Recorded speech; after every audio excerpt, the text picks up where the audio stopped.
খুব দ্রুত সময়ের মধ্যে আপনারা সুসংবাদ কপাল পুড়ল মাশরাফি বিন মুর্তজার। নতুন সভাপতি ফারুক আহমেদ পাপনের জায়গায় সুখবর দিয়ে যা বলল নতুন যুব ও ক্রীড়া মন্ত্রী আসিফ মাহমুদ। সরকার পতনের পর বিসিবিতে প্রভাব পড়েছে।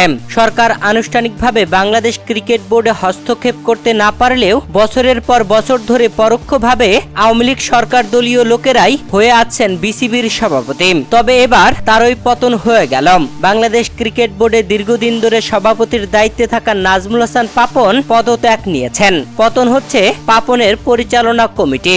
আর তার জায়গায় বিকল্প হিসেবে কারা দৌড়ে আছেন তা নিয়ে আলাপ আলোচনা হচ্ছিল, যেখানে মাশরাফির নামটাই বেশি এসেছে। তবে অন্তর্বর্তীকালীন সরকারের যুব ও ক্রীড়া মন্ত্রণালয় থেকে বেছে নেওয়া হয়েছে বাংলাদেশ জাতীয় দলের সাবেক ক্রিকেটার ও নির্বাচক ফারুক আহমেদকে।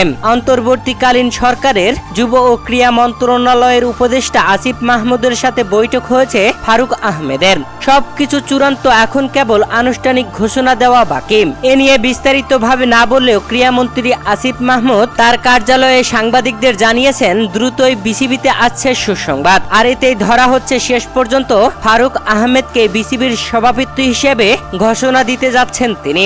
আর সেটাই হচ্ছে সুখবর।